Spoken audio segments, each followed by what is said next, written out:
started the leadership skill. So tell us more about that. This is Amy Bill. I don't know if you guys know. She was gunned down. She was from Sweden or something. She was visiting books, visiting a friend during the apartheid era. So her parents founded an organization that helps organize kids in townships. But fortunately, I was one of those kids. I joined peer education with them. And that helped a lot in building remote history. Case Melissa, our facilitator, was the best lady I've ever worked with. And it's a lot, man. I'll tell you stories about every school, the camps, the fun, the joy. Like, it makes me feel like a kid. You know what I mean? So you say something about peer education. What does it mean for someone who doesn't know? What do you guys do? Education is basically instilling a perception of society. Like you get to understand HIV and AIDS, you understand how to deal with homophobia, how to deal with homosexuals, and how to deal with a lot of different people.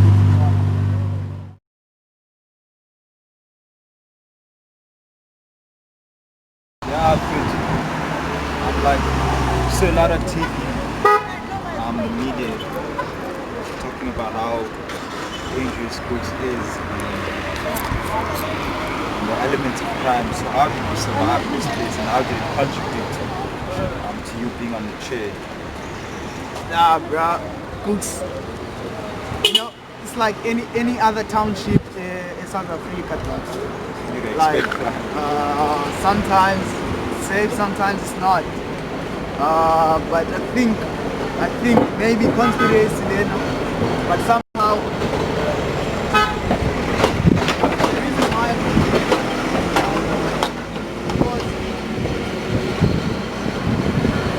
the Gatsby gun are made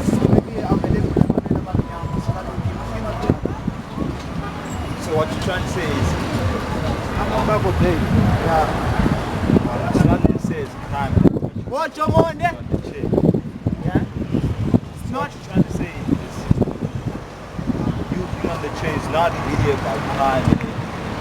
It's not about crime, it's about I would say even kids own gets a gas. Like a 16-year-old owns a gun. How the fuck is it available? You get what I mean? So this is all about promoting black on black violence so that abantu abalekholishala now who have the brains to come out of the gas don't make it a gas. You know, it's like Lawenze America. It's the minority, and unfortunately in South Africa, it's the minority trying to control the majority.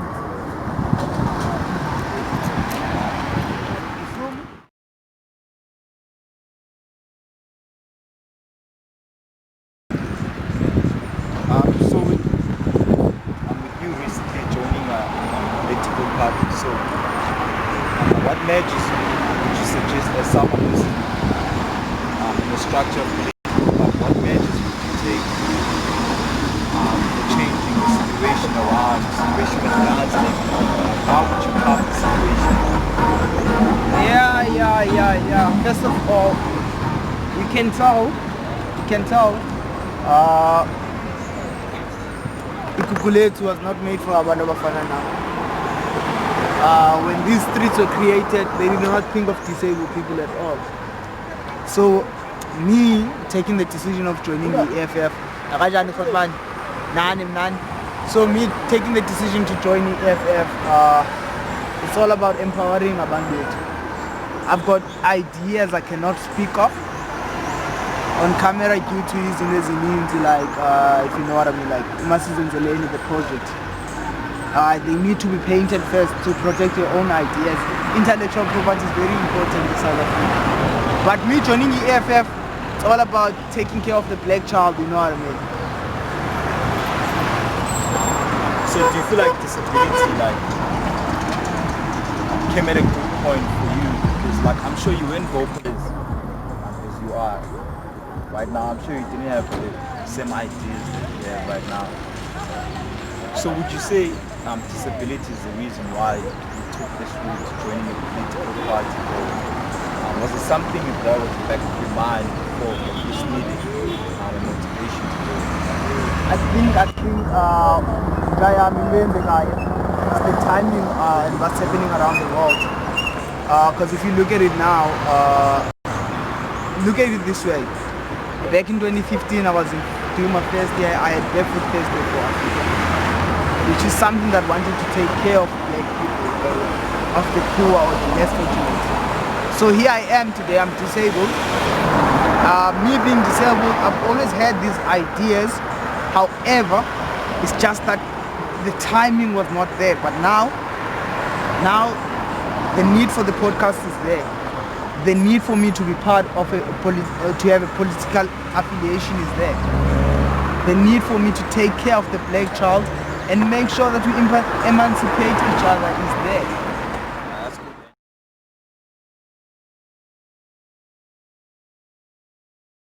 Just a walk or just chilling? Just gonna roll through. This is going really on in America.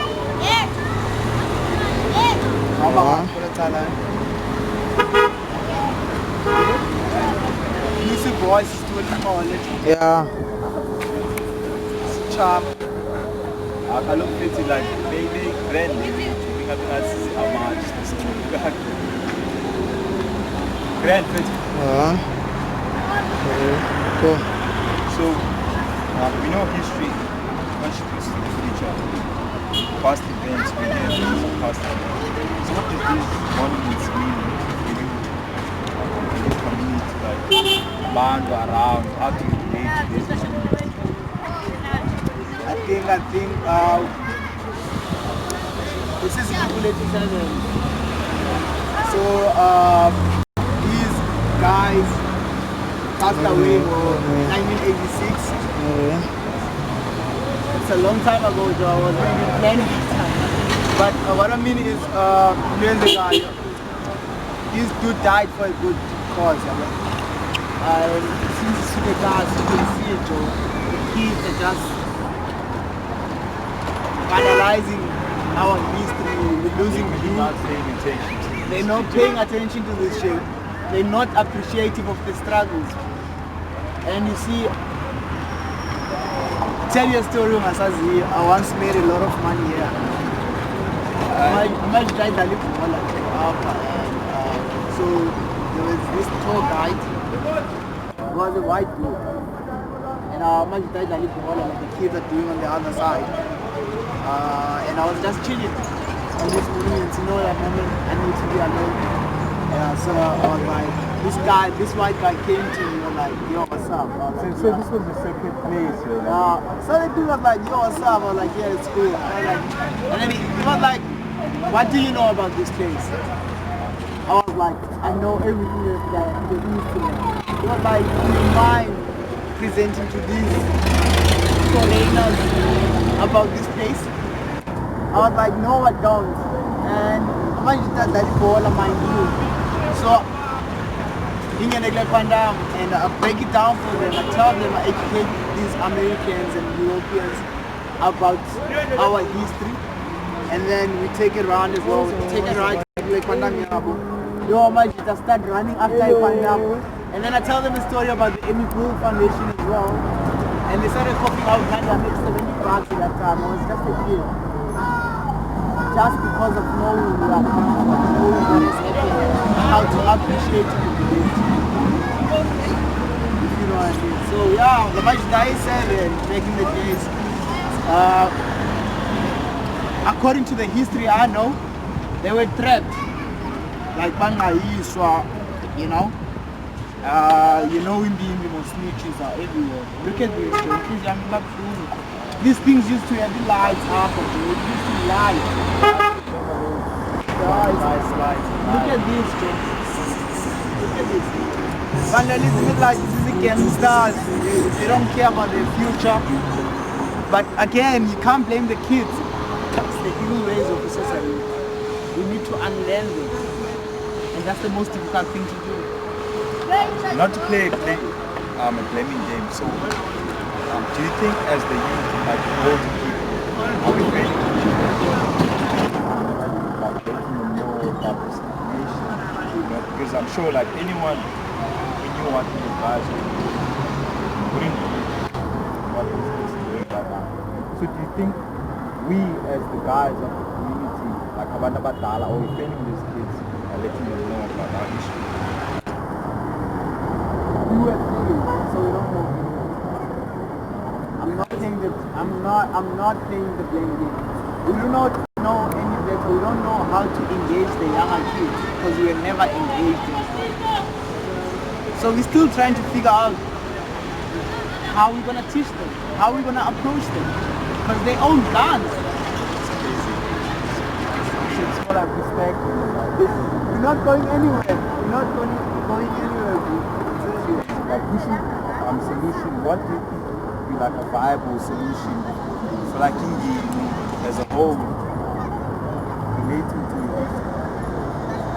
Let's take charge. Let's give them charge of this. Let them come to us. Let us teach them about religion. Not to have a stranger. I had that idea as well. So the Lord Jesus said, things are aligned. Let them come to me for love. You know what I mean? That's it.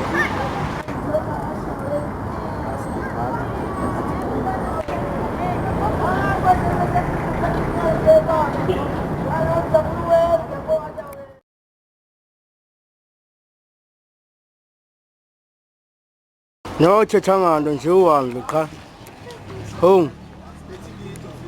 Yeah.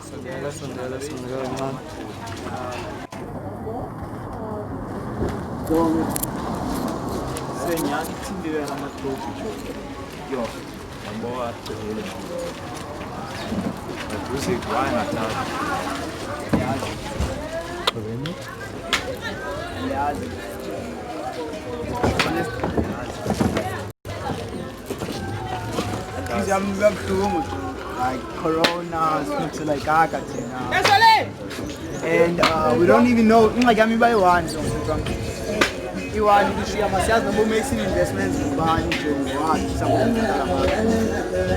How to buy cars? Yes.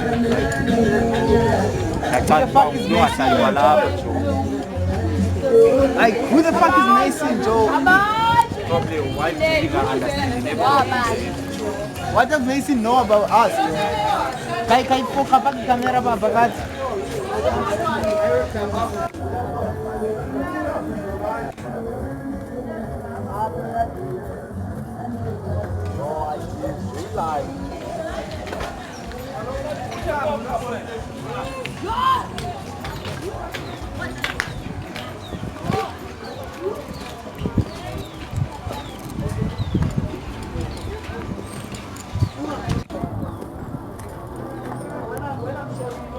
That thing, where the shit? Kiss that thing. You got the shit, Kaloko. Venire de caca. Like, niggas is some of the enemies. You don't pay for them, that's why.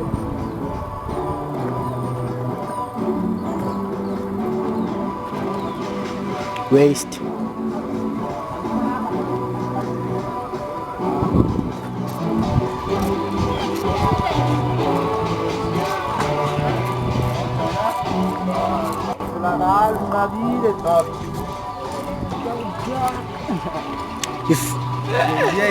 Yeah.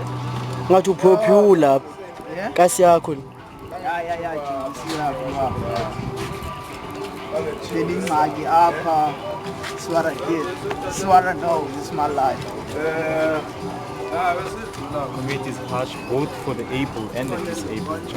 Nothing is no better. Sometimes the able become disabled. Disabled become able. It's going to really come tight. This is my humble apart, boy. This is my humble apart.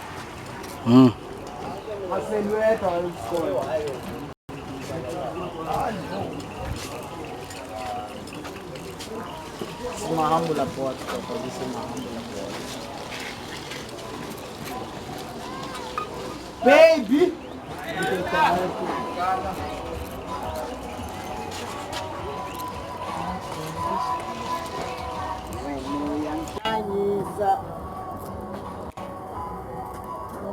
For the first time.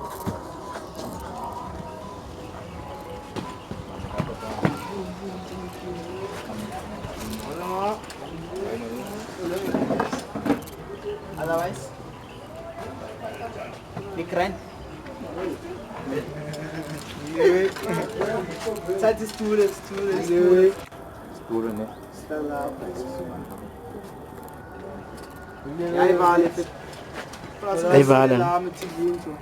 Yeah?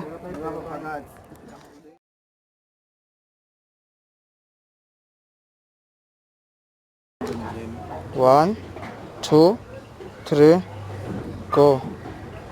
So yeah, I'm over at your boat, man. So how you feeling? How's the day? Feel at home, Joe. Feel at home. I'm at peace.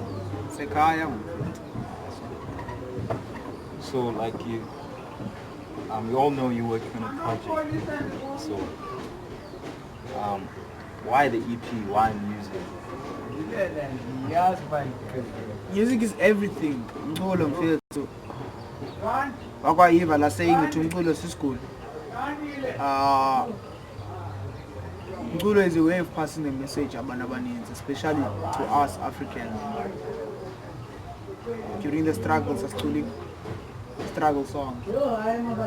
Makhwebo khona bila bethi kwitsha. Xa isenhlungwini bethi kwitsha. So umculo is a way of communication. And the EP, in fact, it's not just the EP. I'm just trying to document my story and tell it in all mediums or all possible ways of telling my story. And the EP is talking about, I'm actually working with a rapper named by the name of Kane, M2K, Mihlali Tukani. So we're doing an EP on my life, based on my life story. So we're just working on that. So speaking of mediums, like we know the original idea was to tell your story, stories or through a comic book. So why the sudden change? Do you feel like this is the viable way, or you're gonna like take two mediums and put it together and then pass it as one, or you're gonna go one? There's no change, in fact, nothing. The comic book is there. This is gonna be a combination of the two. So when someone buys an EP, when you buy the comic book, you get an EP. So what happens is the comic book, the purpose of the comic book, we need to look at disabled people as heroes. This is time that we have, like, in order for the kids to be accustomed to abantu disabled, they need to see us as heroes sometime. You haven't seen a superhero at disabled? Sure. For sure, you need someone like that. And the comic book is gonna do that. It's gonna be semi-fictional, based on my life story, but a little bit fictional, just to have that superhero effect. Speaking of being a superhero, for someone who's a superhero, you know, like you build those old departments of your life. Yeah. So like with the sudden change, you know, like what changed for you? Like how did it change your sexual life, your friends, like how you interact with your friends right now? Is the vibe changing, or are still good?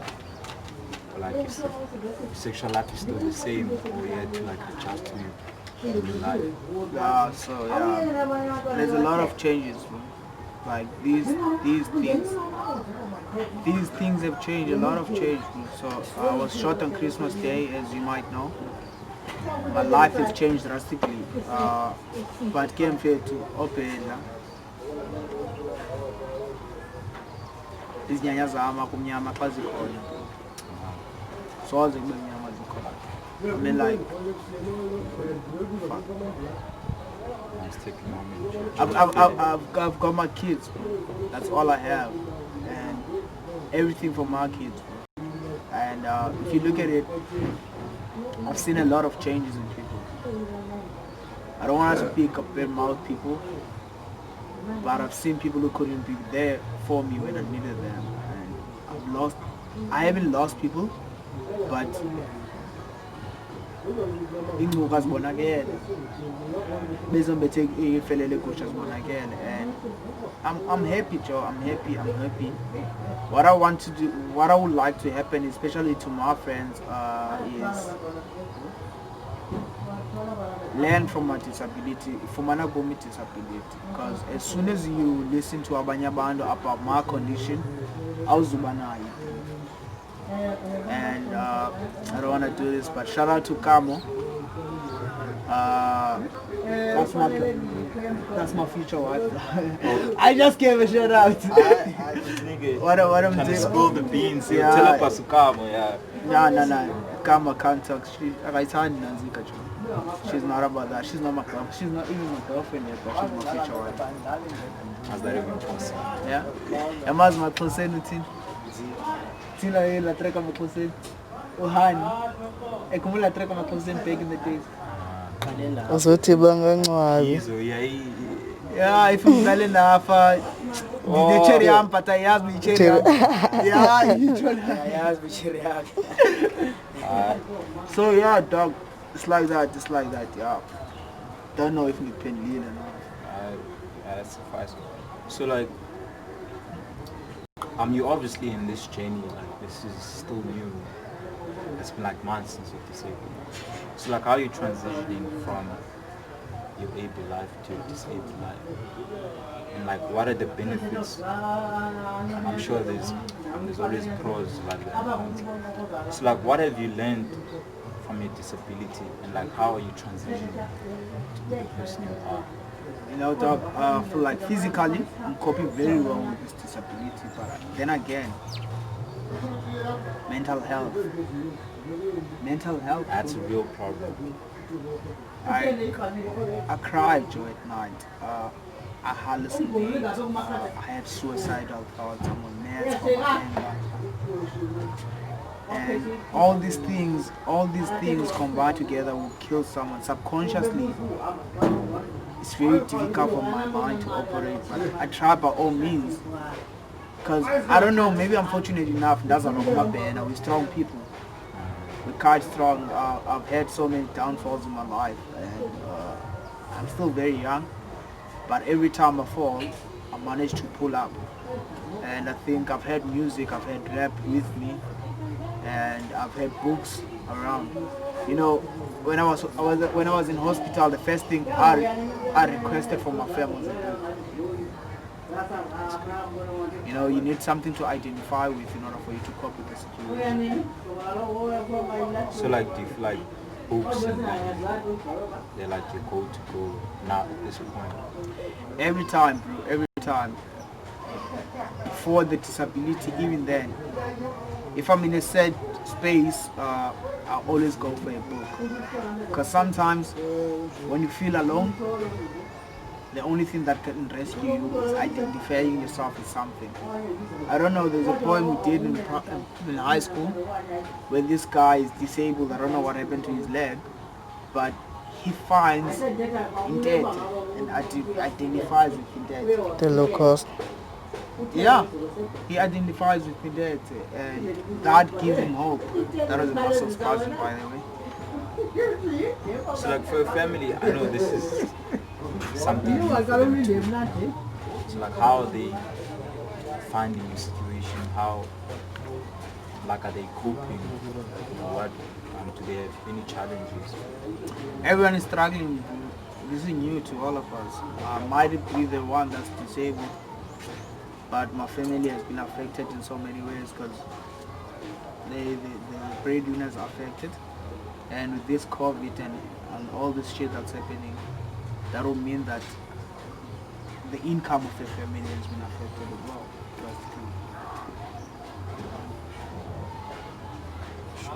So like, I'm touching base back on you being a hero. It's like, what is it in for people in your conditions? Like how you're inspiring them, like abantu that are sitting on a chair or someone that is certain disability. Like, it doesn't have to be a wheelchair or anything. Like how you're relating to them, how this interviewing and all these endeavors you're trying to do, like how are you gonna relate to them? Like, bro, you know,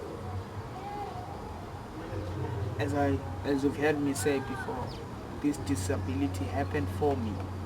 On the incident that occurred happened for me. It did not happen to me.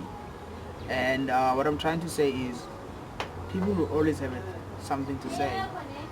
And how you perceive me, that's not my responsibility. I'm not responsible for that. I drink, the club, I smoke a lot of weed. So if people focus on that, they will never see the real me. But now I know, this is part of who I am, and it's my coping mechanism. I have to cope somehow. So it's safe to say you haven't really changed from being with Mo. You're still seeing Mo, still doing the same things. I still have the same soul, dude. Nothing has changed, and I inspire everyone. I don't just inspire disabled people. I've got people who living with conditions like cancer, people who have HIV, people who have rape, people who are gay, people who find it hard to be accepted by society, hitting me up on my social media, saying, Mo, you inspire me. So you're like a voice to some people. You know, something to... In order for you to cope, you find something to identify with. So for some people, they identify with my struggle somehow. So that's how they copy, you know what I mean? So yeah. Like we know like no, like fuck. How, as a friend, how has my disability affected you? We've been together since primary school. We went to high school, separate ways, but we kept contact. How has my disability or my incident changed you or affected you as a friend? Yeah, for me, like this is my podcast. You can't bully me. You guys are taking me now. Yeah, but like for that, like my perception towards you hasn't really changed. But you know, there's those little things. But like I think it has like shaped me spiritually. You know, like how I should ask you certain things. You know, like the certain questions. Yeah. I'm not to say there's certain questions that I cannot ask you, but like there's a certain way Of phrasing your question. yeah, of phrasing your question, not to sound bad or anything. Like I think it has also helped us for people that is around you, you know. Like, Okay, Gunjan. to have that sense of compassion, you know. Like we have lost touch with all these elements of compassion, love. You know, like planning about cheetah, Joe, it's very hard to show love towards one another. Most people perceive as a day. Like, say, imagine you can't say like, oh, like I love you. Like before, we wouldn't say I love you, Joe. Yeah, like now we're saying that like with ease, Joe. Like it's not like some gay vibe. So I feel like it really helped me. No homo then. You must blame me. It's no homo. Yeah, Gay is gay. for real.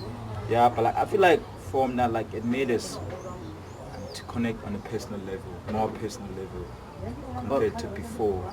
But I've connected with you on a personal level. Like Yeah, like it's I on a even deeper inspired level. you to be there for your girlfriend. Why is all? Yo, I still remember that one. But like, I'm like, I don't know how can I say it, but I feel like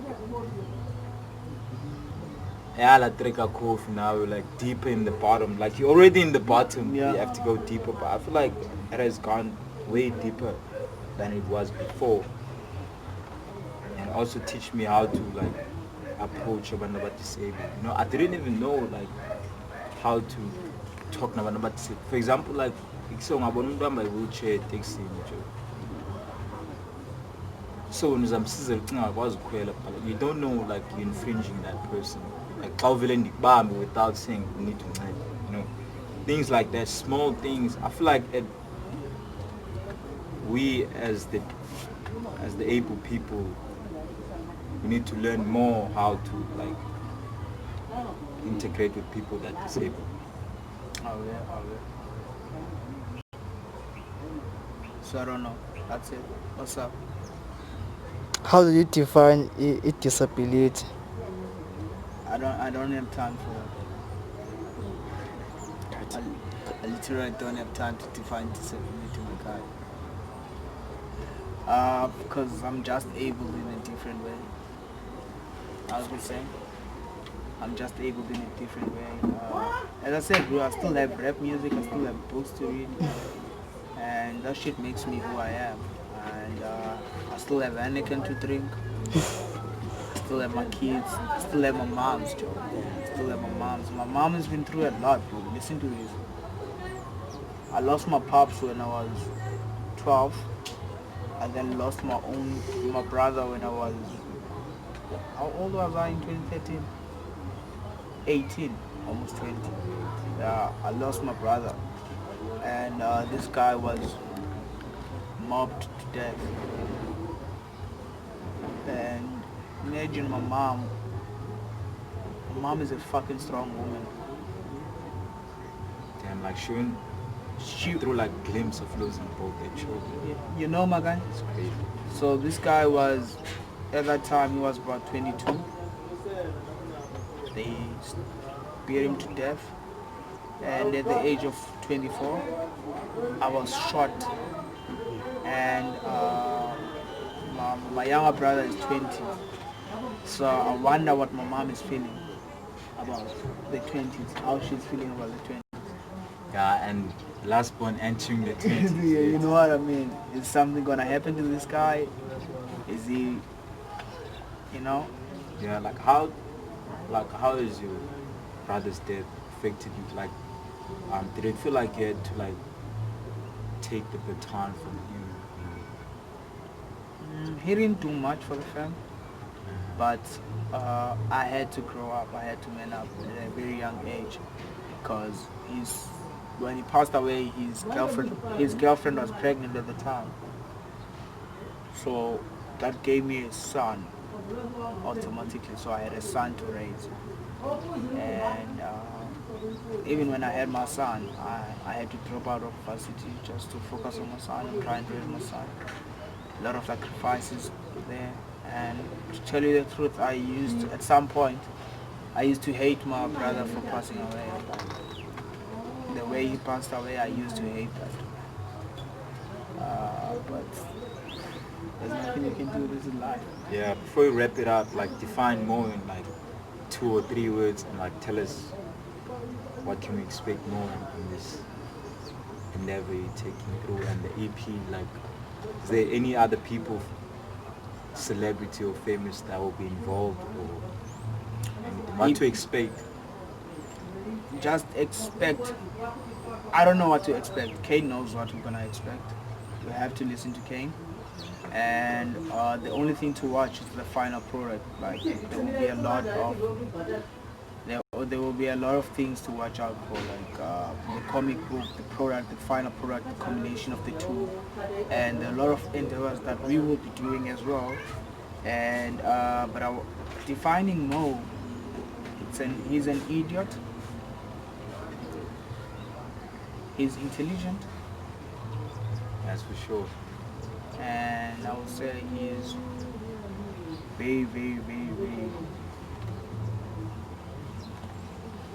phenomenal. That's a wrap. That's it. So yeah, we gotta cut it.